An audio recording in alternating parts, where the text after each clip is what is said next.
broadcast network, AFTERBUZZ TV. Over 20 million weekly downloads in over 150 countries, and your number one source for after-show entertainment.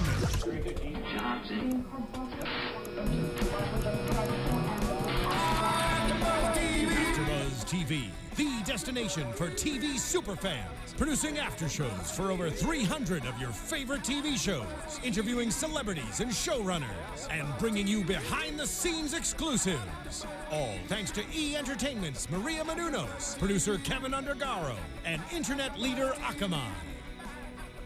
Now, let the buzz begin! Oh. Starting it off real mellow on this one. Hello, AfterBuzzers. Welcome to the People vs. O.J. Simpson American Crime Story After Show here on AfterBuzz TV. My name's Pegah Rad. I am joined by the lovely... Are you talking about me? Yeah, you. Oh my gosh. I'm kidding. Hey everyone, I'm Stephanie Giorgi. You can follow me on Twitter at Stephanie Giorgi. I'm Shaka Smith. You can follow me on Twitter and Instagram at Shaka Strong. And you're very lovely as well. And I'm Chris Howard. You follow me on Twitter at Chris Howard Live and legendarylivingdaily.com. You guys don't forget to subscribe to our channel, leave comments, find us on iTunes, find us on SoundCloud, give us 5 stars, comment. We want to hear from you guys, so keep it coming. We have some shout outs. We do have some shout outs. We appreciate all of you who are commenting right now. Shout out to Lynn Reed, Kelly Hope, Mary K. Pearl, Champies, Mr. Henry 84, Dave 155, T. Hopkins, and Beth Jones. Much love. Really appreciate you. Yeah. So today we're going to talk about Season 1, Episode 3, called The Dream Team, and how this episode went from, guys, this case is a slam dunk, to Mother F. We thought you were going to say it. But before we get into that, Stephanie has a quick word from our sponsors. I do, from our Blue Apron sponsors. Not only do you feel like you know your way around a kitchen, but cooking at home means eating healthier and saving money instead of ordering expensive takeout again. But where do you start? Blue Apron has you covered. For less than $10 per meal, Blue Apron delivers all fresh ingredients you need to create home-cooked meals. Just follow the easy step-by-step instructions. Each meal can be prepared in 40 minutes or less. No overwhelming trips to the grocery store, no more sad takeout. No matter your dietary preferences, Blue Apron makes it a breeze to discover and prepare dishes like a roast chicken supreme with mashed potatoes, gravy, and maple glazed carrots. They have a steak sandwich with caramelized onions, garlic aioli, and a honey roasted parsnip. And then for the veggie lovers, there's a charred broccolini over creamy polenta with poached eggs right in your very own kitchen. Cook with ingredients that you've never used before, like watermelon radishes, farro, and purple potatoes. And recipes are between 500 to 700 calories per portion. Delicious and good for you. Right now, you can get your first 2 meals for free at blueapron.com/podcast. That's blueapron.com/podcast. Blue Apron, a better way to cook. Thank you. You're very welcome. I'm going to go eat now. Bye, guys. So we start the episode out with Robert Kardashian taking the kids to Chin Chin in the valley. You mean Richard Cardovian? Oh, yeah, Richard Cardovian. And he's checking in and he gets recognized. And they sit down and the kids are kind of blown away. Like, Daddy just got recognized. We didn't have to wait in line. Oh, my gosh. Recognize that was the beginning of the Kardashian Isn't that fame. crazy? Yes, that was the first. And Cardovian, as you said. Yeah. Right. And he's trying to bring them down to earth right away. He's like, fame is fleeting. It's hollow. Just it's not important. What do you guys think? I thought it was great. It was nice to see all of that. I really actually liked the girl who played Courtney. I think she did kind of a really great job. It was funny to me, and I don't know. It was nice to see Robert Kardashian be the way that he was and the way that Michael described him last week. Yeah, and I think they were trying to underscore this man of values and how he stuck with OJ. Because later on in the episode, you start to see a little bit of doubt creep in his mind. And of course. Yeah, I think they were trying to really juxtapose and show you that here's this really principled man, but even for him, the evidence started to get overwhelming. So overwhelming for sure, because he's got so much that's going on. He's got his friend that's there. He's got he was torn for sure, and I love the fact that his values were screamed out in contrast to what a lot of people think of the Kardashians of today when they think of fame, and he was there. No, being a good friend and having a good heart, puts everything else to shame. So it's just very interesting. Yeah, and I think in context, we see that whole thing with Chloe and Lamar and how she's really stood by this guy who's her ex-husband, and they're just friends, but she has stood by him so steadfastly. And you start to look at this and you go, maybe they got those values. Maybe they were instilled in the right places. I'm sure they Great did. point. And Yeah. with the absence of Robert, though, of course, things can get a little blurry. Yeah. And with the, the effect of the fame that you get, they're famous for being famous. Yeah. So that obviously is going to change some people. It's a nice reminder. Hopefully the girls watch the show and remember that themselves. Yeah. Yeah, and the one thing I'll add to that is just that, Chris was really showing up in this episode as well as having, she was standing up to Robert at that point. So, to put all of the values just in Robert, it's like Chris was standing up and saying, hey, this is wrong. So she was standing up for her beliefs as well, which was kind of neat. Absolutely. What did you think about it? I love just seeing who he really was, because I didn't know much about him. You hear about him, you see his photos from back then, but just knowing that he was such a warm, worldly Father. human. Yeah. He was a good human being, and that was just refreshing to kind of see. Let's talk about Marcia Clark. So she has a press conference. She announces the charges against OJ, and she thinks that this is a slam dunk. Yeah. And slowly we're seeing, Gil Garcetti comes in and they're talking about Shaka. We want to talk about the evidence and how that stuff's coming out. But they're going to have the trial in downtown as opposed to Santa Monica. What's the importance of that? Yeah, well, with race and the change of venue, so, he was worried about the optics of going downtown, of going to Santa Monica and having an all-white jury. Doesn't look great. Versus downtown, you might have a more diverse jury. But I think they were looking at it before race was injected on the other side into the whole, the whole conversation. So they're thinking, we don't want to inflame the community by having an all-white jury convict this black guy who's an icon of the black community. Had they ever known the other side was going to really inject race into the whole conversation, I think they would have made a different decision. But watching it, you start to see that kind of, you start to see the first cracks, because you know it's coming, So you start to see the first cracks of, okay, that was a bad decision, that was a poor decision, that was a poor decision.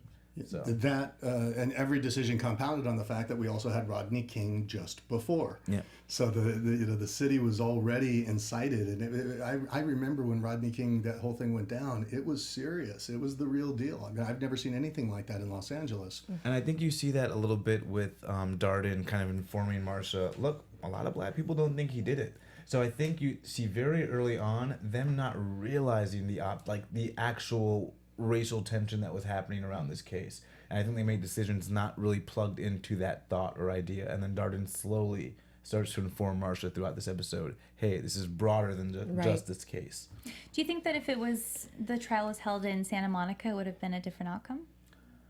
I think it's possible because they really did make race the crux of, a lot of what was happening. And so you're going to have different juries perceive it in different ways. So, yeah. We get into Jill Shively, right? She's on TV. She's getting her 15 minutes of fame. She's doing these interviews for $5,000. But why was Marcia so disturbed by that? What? Because it takes the genuineness from her witness, Like, okay, are you choosing to be a witness so that you can get this $5,000 and be on TV? Or are you a witness and you're trying to make sure that this man is convicted for what you think he did? So she just needs, and being a female, like all of your evidence has to be concrete so that you are taken seriously, especially during that time when I said, before, like it probably was sexist. She can't show emotion. Why? Because what would you do if you saw a woman cry in the courtroom? Would you take her seriously? Probably not.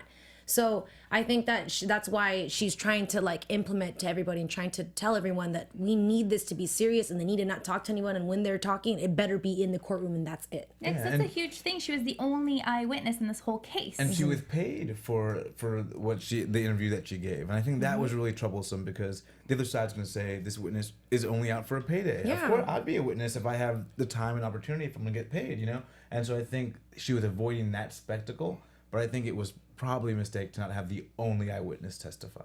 Right. Does the prosecution have any sort of hold against these witnesses? I don't know anything about that, but can they say don't do any interviews or?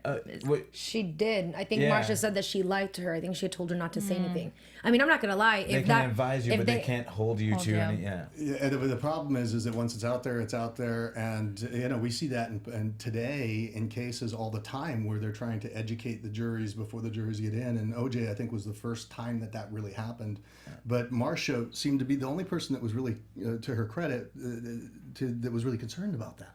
Yeah. Everybody else behind the scenes says, "Don't worry about it, Marsha. It's okay. It's going to get out there." Mm-hmm. And I think that's something that we might see. I don't know if it was a sexism thing that made her really have that viewpoint, but usually as an attorney, you want that to be in the media, the press. You want really the jury, the potential members of the jury, to already come in going, he's guilty. Yeah. I've already heard the witness on a current affair. Right, I've already heard this narrative already, and I already believe he's guilty. If I was Marsha, I would think, great, because now the prosecution is going to come, and my first question to that woman would be, so would you say that you might be someone who would say something just for the money? No, and I agree, but I kind of like the idea of the jury already coming in and having made their minds up. Right. I mean, because it was said, but yeah.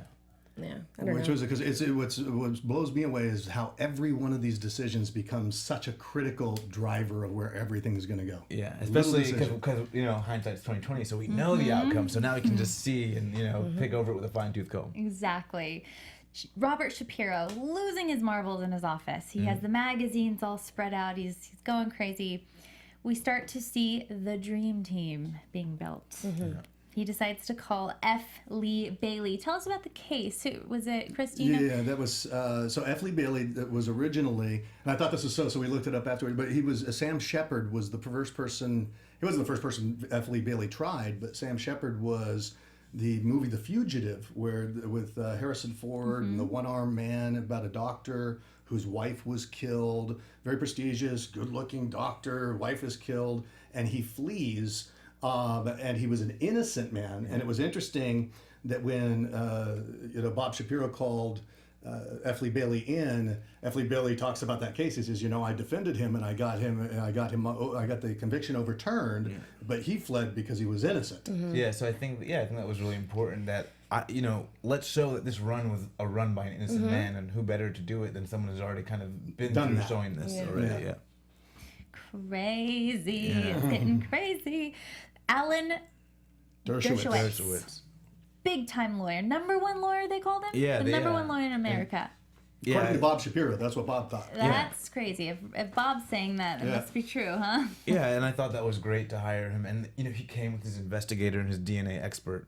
And so I think you saw the money start to come into play even more so here, because he can just hire every great attorney. I can't imagine how much that would A fortune. Yeah. And millions. You had to feel the prosecution must have started to feel buried by this dream team. Like they're just adding just stellar lawyer after lawyer. But I think Dershowitz really comes in and makes a difference with that DNA expert. I love how he's throwing out Harvard every chance he gets. I'm going to go back to Boston, Harvard. You know what? Get out of here, guy. And the DNA expert, Barry Scheck, he did play a massive role in this trial in the end. I mean, and the whole strategy was laid out there that they were going to disqualify every piece of DNA that came in. And what interested me also was they were talking about DNA as if it was something brand new. We hear about it every day now. Yeah, right? Yeah, so this was just the beginnings. Yeah, we live in this DNA culture, and it's funny because now attorneys, we're almost behind the 8 ball because juries don't believe you unless you do have DNA. Right. And so it's funny to see it now. It's in its infancy. But yeah, nowadays, so quickly, 20 years now, that juries expect you to have DNA evidence, Yeah, so his whole thing is he wants to throw it out. If it was mishandled, the way it was collected, the way it was analyzed, so their whole goal is to just get it completely thrown out or cause doubt in the jurors' minds, question it. Yeah, and that's one thing with the rules of evidence when it comes to court is there's a lot of stuff you can keep out. I think the general public always wonders how come this person wasn't convicted because here's all this evidence in front of you. A lot of the stuff you see in the media may not have come in at trial because of evidentiary rules. So the jury's not allowed to consider certain things. That blows my mind. Is that something can be so clear and evident, but you can't use it in the court? And what was wild was when Bob Kardashian said, okay, so this DNA evidence, tell me about it. you know, what's the chances that we could prove that it's not his blood? And he said, well, it's like 1 in a billion. I know. And he said, we're screwed. Yeah. Right. And then he says, okay, we can keep it out. Yeah. So, that's funny in contrast with later on Bob Shapiro saying, you know, I guess it was the trailer for the next one, but says, who believes OJ's innocent? Or who believes OJ did it? And nobody raises their hand. They're like, good. Me neither. I believe he's innocent too. Yeah. Real quick though, Yeah. just wanted to mention that if any of you are watching right now live, please feel free to tweet if you want to join in on this discussion and have any questions or anything like that. Go ahead. You're reading our Twitter feed. Awesome. What's our hashtag? We have hashtag ABTVACS. Awesome. Pat McKenna. So he's the investigator. He brings up a huge point. Furman. Mark Furman. We start to get the backstory about him. Apparently, back in the day, he had things about racial. Yeah, well, he sued the city because he said the job made him a bigot. And so, I mean, that's pretty huge. And how does the job make somebody a bigot? I don't get that part. Well, what I don't appreciate about that is that's just stupid. That's when he's saying that his experience, because of an experience, it made him that way. When you shouldn't. Well, you know, I don't completely discount what he said because I still believe that, you know, the LAPD, or not the LAPD, but in a lot of police departments, you have a systemic history of a culture that views different minorities differently. Okay. And so I think it's very possible you can come into an organization. Oh, right, because he's suing LAPD, not. Well, he's suing the city. But, The city, that's what to say. Yeah, Okay, forgive but me, as a continue. result of his job in the LAPD. And so it doesn't surprise me that it's possible that a culture can make you start to treat other minorities differently. Sure, if you're used to it. And of course, because he's suing the city, it's very strongly worded as to how he was, you know, how he was made into a bigot. Right. So But do you think, like, is that a socioeconomic thing, or is it really a race thing? Because if the crime that they're going to fight is in lower socioeconomic areas of the city, they're going to find minorities. Yeah. And then, well, you know, I think whether or not in that particular area they would treat a white person differently than they would treat a black person, who knows? But even so, whether it's race or socioeconomics, he's primed to view things a certain different way, and that's what he's alleging. And that's a different conversation. But what's important about this is that he's an admitted racist, you know, before this trial even begins, and that's what. So this is a bombshell. This is Right. huge, Game changer. Absolutely. absolute game changer. They're already saying, you know, that the glove that was found in Rockingham, the blood on the Bronco.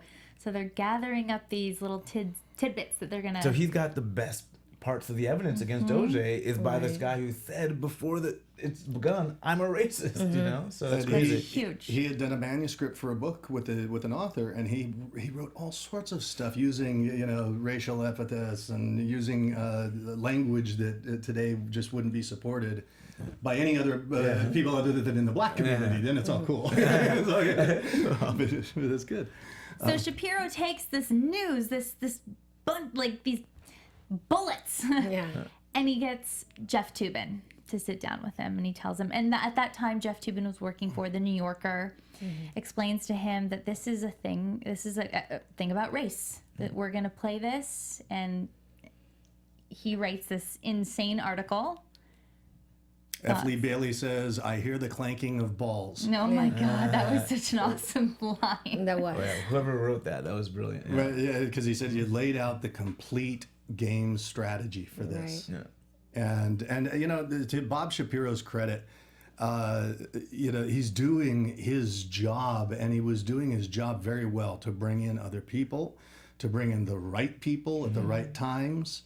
He was defending his client, which is, you know, Essentially what he's doing. And we had that Time magazine cover that just added to. So unbelievable. So whether or not it was racist intentionally or not, we now have that part of the kind of, you know, the society. Everyone's thinking, hey, maybe there's a racist culture that's happening because it was a darker image on the Time magazine cover than that was of the picture that was actually taken. Right. But we saw that when they were editing it, they thought it looked more dramatic. But versus when it comes out, people are saying, hey, look what they're doing, you know? look Right. blacker. And I read the titles on those magazines because there was both Time and there was Newsweek, and Newsweek had Trail of Blood was the headline on Newsweek, and American Tragedy was on Time. So you just see this whole thing rolling out with, and then the racial divides beginning to Right. open up. I mean, I think for me, right away at that, like if I had seen something like that, that's where my head would go. And then I would begin to think, whoa, this is a race issue. Why are you trying to make it like, I would just be very offended by that and really question what's going on. Yeah, exactly. They did such a great job of making it look like the actual cover. Yeah. Exact his expression that just, wow. Let's get into Johnnie Cochran. We have Dale Cochran, his wife, who we may have on the show next week. Yay. Spoiler alert. That's a big spoiler. So she is kind of urging him to get on this case. And I thought that was so badass. I loved it, It's like, yeah. Yeah, it reminded me of House of Cards. Yeah. The wife, how totally a Claire moment. That's a wife. That's a woman right there for you, supporting her man. And I think more so, I like that she knows how he thinks and who he is, and like as a representation to like what he does and how he really would want to be a part of that. It's like so the she made a good kingmaker point. behind the king. The wife is. Yeah, that was fascinating. And she's saying, how would you feel if someone else were to get him off? Yeah. Exactly. So then we cut to Shapiro and Robert in the jail talking to OJ, saying, we need to hire Cochran. We just have to. This would be so great for our case. And he's so against it. Why is he so against it? Because this is where his complex falls into play again. This is where he decides to say, is this a black thing? Because I'm not black, I'm OJ. That line. It's just funny to me that they make it a race thing, and I feel like OJ gets upset because in the back of his head, at the same time, he's like, "Well, I don't want it to look like that because I don't want people to look bad at my buddies." I feel like he was defending the LAPD and he was defending all this, and he didn't want to be a part of that. And I think he remember from his background that he grew up poor and he grew up being defined as this black person who wasn't going to make it.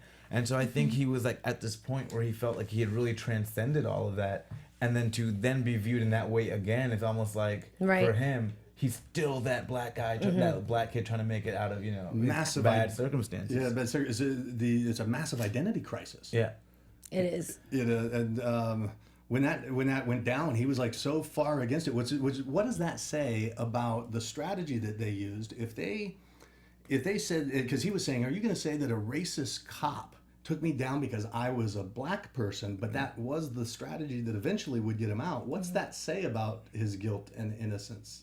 I think that just says he was very concerned about that being the issue, that he had worked his entire life to transcend this one thing, and now he's gonna then be defined by it. Right, like he'd rather the case be people fighting for OJ, not people fighting for this man of this race. Yeah, because now he's back. It's almost he's back to point A where he was. Go to Faye Resnick, look for the drugs, look for the. But he just didn't want to think that it was now because.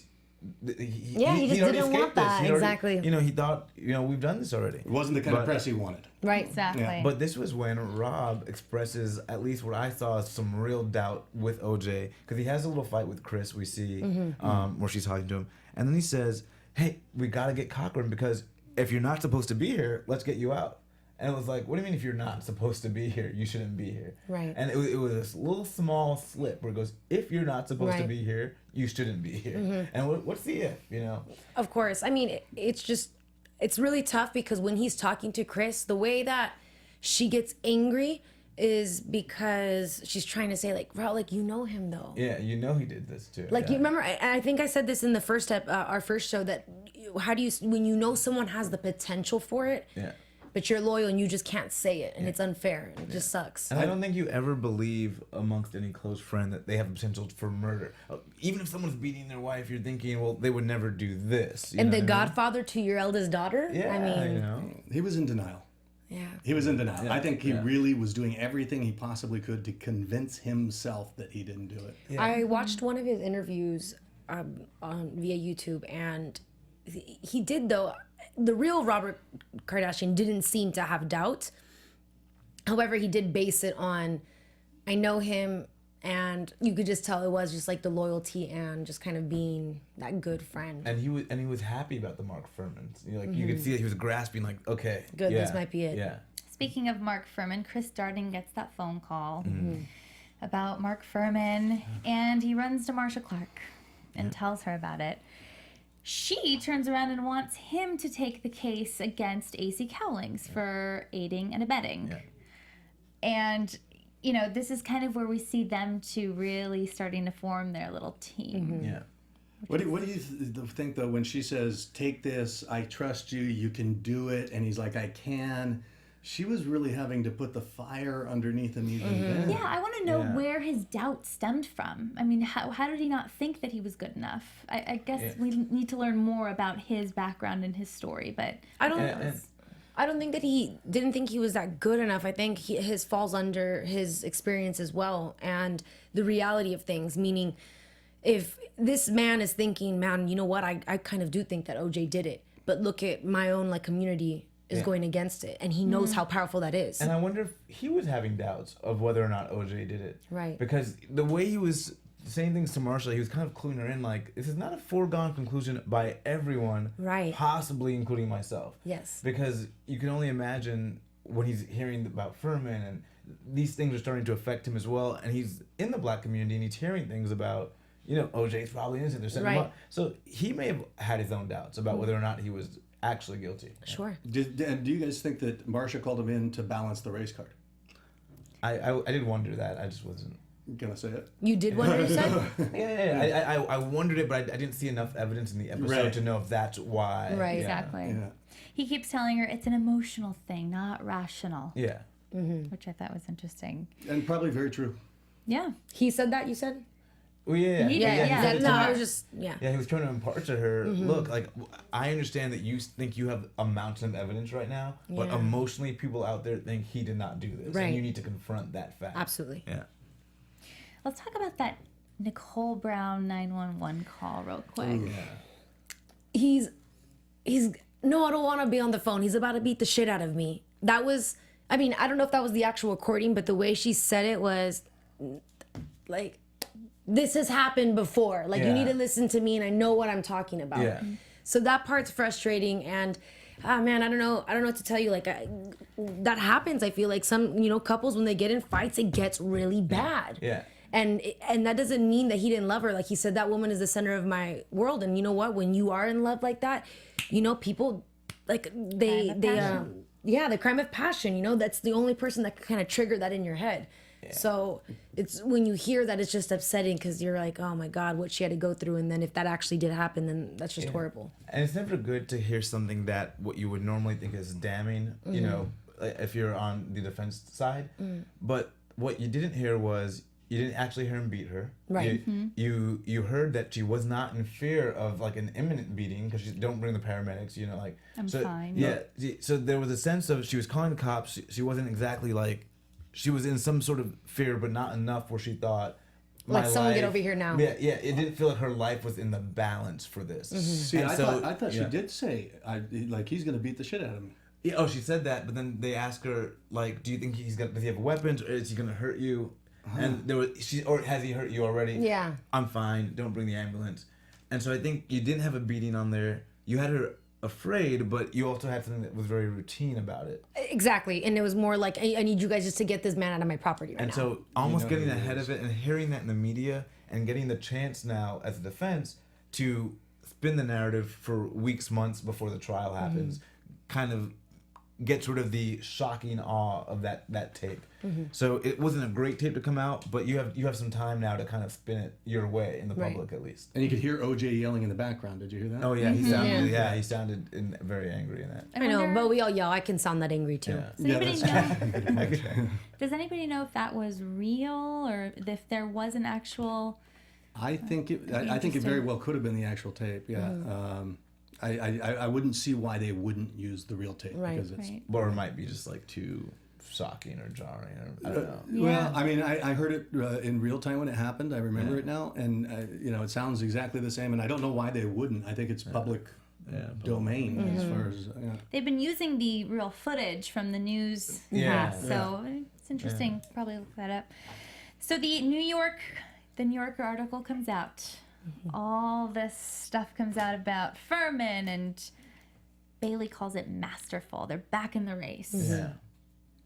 I mean, they are, because at the end of the day, it could be, you know, it really could be the other way around. It's just, and that was awesome to hear it. And then they just, I don't know, it's just so sensitive and so hurtful, because now I'm still thinking about Nicole's voice, like, oh no. But What's wild is how they spin the narrative. And how you just literally write the story that is going to be, and then they each have their story, and the truth lies somewhere in between. To me, it was powerful. If the person finding the most damning evidence against a black suspect is someone who says, I am a bigot because of this job. right. What else do you want? It's like, drop the mic, you're good to go. Exactly. And so yeah, I think that was that F. Lee Bailey drop the mic moment of like, wow. Yeah, he raised his own hand for that. Yeah, he said, yes, I am a bigot, and Right. By the way, it's your fault. Yeah, that's crazy to me. And that says exactly what Marcia Clark says. She's like, this article is a declaration of war. Yeah. Like, Right. this is it. Crazy. Yeah. So then we get into the final bits of the episode where they're trying to bring Cochran in. And finally Cochran comes in, and he needs to look him in the eyes. Absolutely. What did you think about when OJ was saying, I didn't do it? I don't know. For me, it just felt like he was trying to convince himself. That's the way that I was looking at. Okay, two things. One, I love that Cochran said that, because I'm the same way. Like, I work at a restaurant also, and I always say I have to like the food that I sell. Otherwise, like, you know, you're not convincing. People know the truth. Yeah. And then for me, with Cuba, this is the first, or excuse me, with OJ, if he didn't cry as much with everyone else, but it just goes to show you again, like, he had to go that much harder because I feel like he couldn't play this person. I mean, that's if he were not to be innocent. Like, I just felt like it was different. I felt like he acted more emotional with this guy than with Shapiro, than with Kardashian, than with anybody else that he has spoken to up until this point. So I felt like he was even more scared at this moment and really needed Cochran to come through. Yeah, you first. Well, I love that Cochran has to see him. You know. Yeah, so, absolutely. And I think what at least what the series was highlighting was the integrity of some of the lawyers. Absolutely. Yeah. So I even thought with Robert Shapiro earlier on, how his reputation was so important. I really did think that was for the client. Here you have Cochran who's like, I need to believe this guy if I'm really going to defend him. And I think that really translates, because if your lawyers have the integrity to believe you, to want to honestly believe you, and they do, they're going to show that in the courtroom. That's going to come through. The way he really focused on the I love OJ, when he really focused on the I loved her. No way I could have done. No way I could have done this. But the way he was saying it was almost like there was a cognitive dissonance between himself in that cell talking to Johnny and the guy that killed Nicole and Ron. So it almost sounded like he did it, but he just could not believe that was him. That was another person. I'm this person. I love Nicole so much. I would never do that, but that was another person. I think you're spot on that. Yes. Like, I've done a lot of work in lie detection, actually, and physiology, and I grew a company of the biggest company in the world of neuro-linguistic programming, which is watching the IQs and the things like that and listening to the language. And the first thing that they do, you just described perfectly and accurately, like with CIA lie detection techniques and stuff, they'll look for, because the liar, The what extra they'll do words. is the extra words, but the things that they can cling to from a certainty perspective.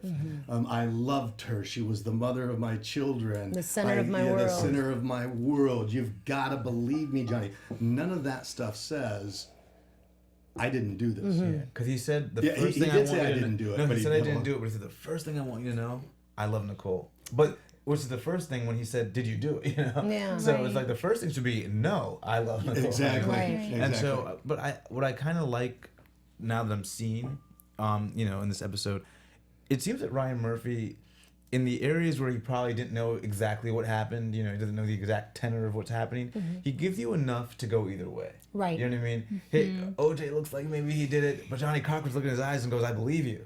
So you get enough to kind of go either way. So I do like, I think I'm seeing somewhat of a balanced perspective on what's happening. Which I love, because we Yeah. could take what we want from it and just run with it. And that's how it really was in real time, too, because as each piece came out, it had society was going, what?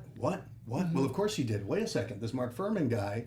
So this is really accurate. What we're experiencing here is what we experienced then. Absolutely. Crazy. I think that's our episode. Do you guys have anything else you wanted to touch on? No, I mean, just a little more on exactly what we were just talking about, how it's funny how I think that it's possible once you continue to say things, you do begin to believe that. Yeah. And then it's like just when the mind goes somewhere else. So there comes a point where maybe he did forget his actions, or if he did black out or whatever it is, that's why he's just sticking to it. But I feel like there's sometimes when he's looking, like when he was on the bar and he put his head against it and he was watching it, I feel like those are the moments like, I feel like I could see even that, which makes that incredible acting from Cuba, but like where it's like he's reflecting on it. Yeah. And just to add that to that point and accentuate it, when he was saying, I just need you to believe, Johnny, I didn't do this. Yeah. That's what he said. Yeah. I just need you to believe I didn't do this. Right. I love that woman. So everything he said, technically, even if he did it, was true. Right. Yeah. And I kind of want to know this based on not your thoughts on OJ, whether he did or not, which you can also offer. That'd be great. But based on what you've seen so far in this series, so if you had fresh eyes, what would you think of OJ's innocence or guilt, based on the episodes that we've seen here in this series? That's a great question. I personally think I would fall into race again too. Yeah. I think I would be caught in the two because I would have to pride myself in saying I don't know those people. Yeah. And then we do have the evidence, and I guess maybe if I saw like the domestic violence and everything else, it would just I think I would have to see his face. We did see his face a couple of times, but it's just... So you're a member of the jury, you're in the jury pool, and they ask you after the third episode, right. Do you think OJ did this? Oh, man. I know. And I know some of you are watching right now thinking, duh, he did it. Yeah. But it's just one of those things like, okay, I'm going to use an example, Law-Abiding Citizen with Gerard Butler. Oh, yeah. Well, that's actually a bad example, but I'm just saying that how... There are situations where it looks like that, and people are kind of they're innocent. Yeah. But Sam Shepard, that F. Lee Bailey got off, the fugitive. Do you know what I'm saying? Like I don't know. And you also have to think it's 1994. Yeah. The state of just what was going on around that time. Yeah. If for the episode here, knowing because you changed the question at first, you said based on these after episodes, 3 episodes, after these would episodes, I think he did it versus. If I was a member of the jury, because the jury only knows so much. I'm saying if you remember the jury after 3 episodes in the jury pool. If I got to see all of that evidence as a member of the jury, the 3 episodes. Absolutely he's guilty because they've shown you behind the scenes that everybody believed he was guilty. They were all saying we're screwed. Okay, let's come up with this thing and this strategy of blaming, and they've said it openly. Yeah. Mm-hmm. Well, for me, I would think, with like coming into this just as a person, I was leaning to the fact that OJ was probably guilty, just as as a person who's grown up with this news. But after these 3 episodes, this episode to me changed the game, where I said, on the evidence, I don't think he's guilty so far. And so I'm trying to look at these 3 episodes with fresh eyes because of the Mark Furman stuff. Oh yeah, the Mark that he found all the key pieces of evidence and he said he's a big. To me, that was like, okay, that's it. I mean, and so. I don't know how it goes forward from here, but I thought that was the most damning piece of evidence. I just feel bad because I can't. My whole thing is who else would do it? Yeah. And the only other, and then in addition to that is, would he be capable of hiring someone to do it? Yeah. Possibly. Yeah. But then he's still guilty of murder. Yeah, of course. Right, but. I'm just saying that's where it is. About who did it, yeah. See, the interesting thing for me is because I'm probably about 10 years older, if not more, than anybody on the panel. So when I look at it through my eyes, I look at it from a real clear remembrance of all these things going through. And so I had the same questions that you're having, because you were probably, how old? 94, maybe 10, maybe something like that. I was probably 22, I think, at the time. And so I saw it all play out, and I went through the thought process. Oh my God! Oh, this Mark Furman guy. Oh, that could have happened. That could have happened. And so I have a slightly different vantage point probably than the millennials watching it that are discovering it for the first time, which I know is a concern of the families. And Fred Goldman, he said, people are going to be seeing this for the first time. What are they going to think? What kind of light are they going to put this in? Because we put this, a lot of people thought he was guilty. So I look at it and I can't take the reality of the rest of the evidence out of my consciousness and look at it through fresh eyes. But it's interesting to have the juxtaposition of different perspectives. Yeah. Well, good point. Good point. Guys, thanks so much. Let's get into Can we do a little gossip. Sorry, I got excited because I wanted to say something. Do you have some news and gossip? I have a couple of things. Okay, let's So hear it. I have news. Well, not necessarily news. It's more like I have a homework assignment for everyone. Now that we have entered, whether they've officially have said it's going to be about race, there is an article that I want everyone to read, including ourselves. I've already read it. Some of you may have also. It's called "I Don't Discuss Racism with White People" by John Mehta. An incredible article, but I want everyone to read it. For those of you who I want everyone to read it just so that they can understand kind of both sides of the situation and why race would be an issue here. And then the second thing is that I do know Cuba Gooding Jr. and I remember him talking about the third and the fourth episode. I saw him after filming and how he said it was so emotionally draining. So my little gossip for you, but it's just so crazy because we're here now and I was waiting for this. I'm like, what happened? What happened? So to see it, I'm like, God, that's crazy. But I love to know that these actors how much they're involved, but how serious this case really is. Because, this is a grown ass man just tired and like, it's just nuts. Like what's going on and like what we have to learn and what I have to portray and what I have to do. So hopefully we can get more of that information if we can get some guests on. We'd love to have more guests from the show and everything, and or the family members.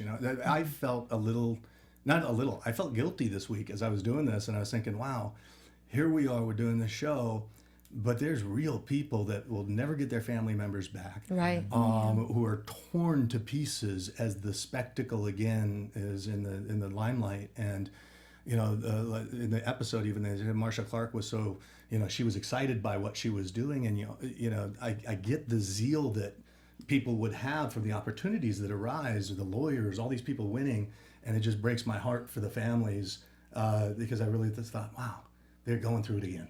Yeah, they're going through it again. It is. I have a little tidbit. So the Wendy Williams show had on a guest, AJ Gibson. He's a well-known entertainment reporter.